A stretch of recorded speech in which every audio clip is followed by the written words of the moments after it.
The most heavily armed nuclear cruiser in the world, the Russian Admiral Nakhimov, has entered the final stage of testing. It is designed to shift the strategic balance of power in favor of Russia. But exactly how? And how can such a large ship achieve this in the era of drones? Let's break down this question, and we'll also talk about the long-awaited events in the aviation industry and a new hero after a brief summary of positive news.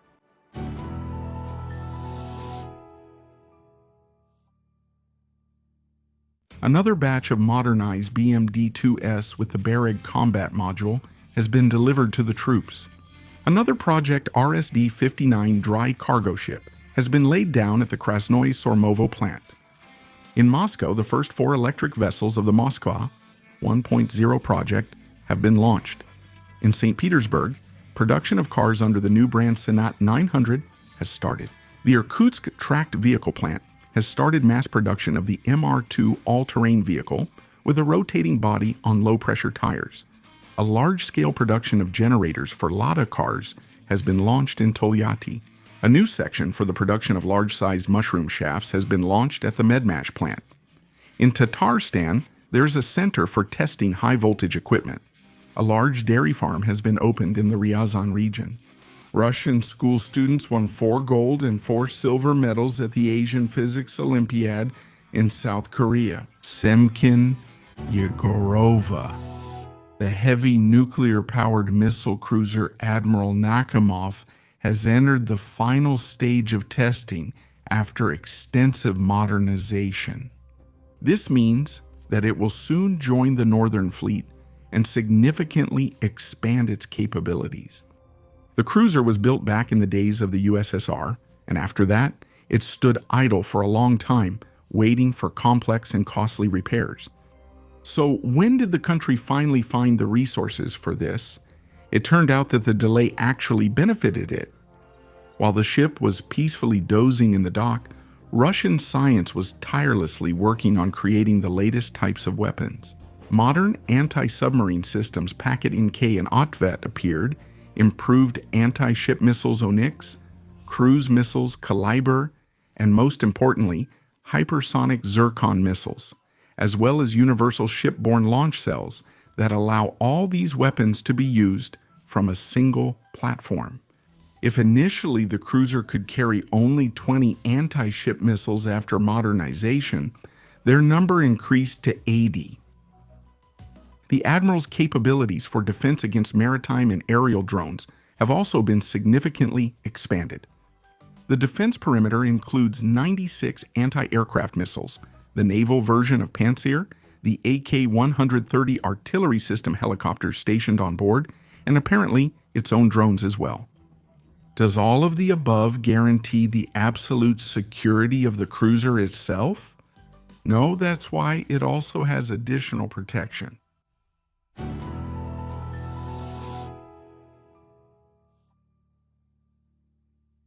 The main protection of Admiral lies in the very concept of its use. So, why did Russia revive a dinosaur from the Cold War era, as the Western press calls it? After all, with the funds spent on modernization, it would have been possible to build several smaller and less capable Project 22-350 frigates. That's true, but Admiral is necessary for Russia not as a strike force, but first and foremost as a center of defense for the strategically important Arctic region. After all, it was precisely thanks to its impressive size that it was possible to place not only the world's largest arsenal on board, but also the latest radio-technical equipment. And it's very energy intensive, so it requires a nuclear power plant to operate. Its capacity would be enough to provide heat and electricity for an entire city with a population of 100 to 150,000 people. That's why our giant is also a center for reconnaissance and command. It controls various forces of the Northern Fleet, other ships and drones, aviation, coastal complexes, and more. In fact, it's a well-protected floating command center that, thanks to its nuclear core, can stay in constant motion for several months. But there's another important reason why it was decided to bring it back into service. the task of covering nuclear submarines during their deployment, strike, and withdrawal from positions. It's no secret that it is in the Arctic region where our submarines armed with intercontinental ballistic missiles are on duty. The thick ice hides them from aerial and satellite reconnaissance, but at the moment of deployment, when launching a strike, launching missiles, and especially when withdrawing from positions, nuclear submarines are most vulnerable to enemy anti-submarine assets. That's why they need external cover. Admiral Nakhimov. Nakhimov carries Zircon hypersonic missiles on board with a range of over 1,000 kilometers. This means that it is capable of keeping the enemy's surface fleet, including their carrier strike groups, at a respectful distance. In other words, they create a control zone where our submarines are protected both from strikes and from aerial reconnaissance. The cruiser itself has additional protection from escort ships and from coastal S-400 and Bastion complexes. The national network of operations is fundamentally different.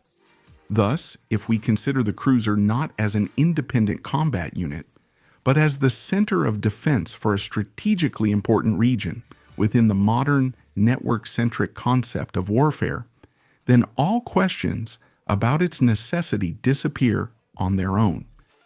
As for the threat from drones, as the experience of the war against Iran has shown, Kursanti, it is exaggerated for large formations with layered defense. Despite the fact that American forces operated in the narrow bottleneck of the strait, and Iran had thousands of missiles, drones, and boats, it was not able to sink a single warship.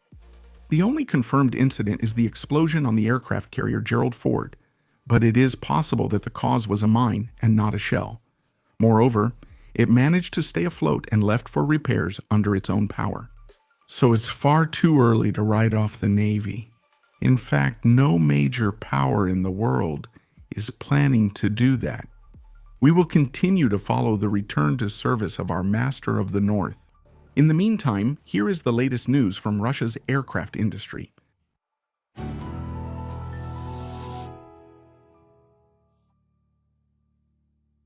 This week, several important and long-awaited events took place in the field of civil aviation.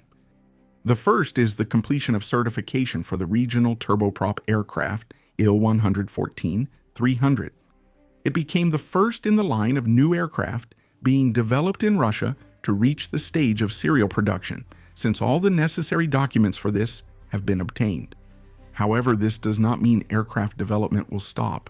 As it has become known, a dispersing shield for the front landing gear is already being developed, which will allow the Il-114-300 to operate from unpaved airfields, opening the way for the release of its cargo modification.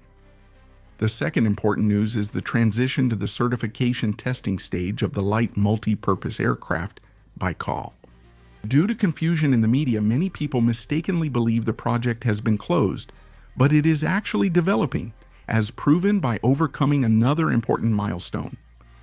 The third good news is the issuance of the certificate for the PD-8 engine, which in turn brings the completion of the certification of the import-substituted Superjet 100 much closer, as this engine was created specifically for it. And again, certification does not mean the end of development. It is known that a whole family of engines will be created based on the PD-8, both with increased and reduced thrust, for new models of airplanes and helicopters. As for the MC-21, the first serial import-substituted aircraft was transferred from the final assembly shop to the flight test division of the Irkutsk Aviation plant this week. After the tests are completed, it will become the first one delivered to the customer. Meanwhile, the next units are already being built at the plant. Of course, work on the new civil aviation in Russia is progressing with delays, which many people don't like. But to be fair, two circumstances need to be taken into account. First of all, there is no other country in the world that is developing so many new aircraft at once, especially under sanctions. Secondly, the country's main efforts over the past 4 years have been focused on producing military aircraft, and for some types of planes, production has increased fivefold. So there is no doubt that Russia will achieve all its goals in aircraft manufacturing and aviation. Строение и не только.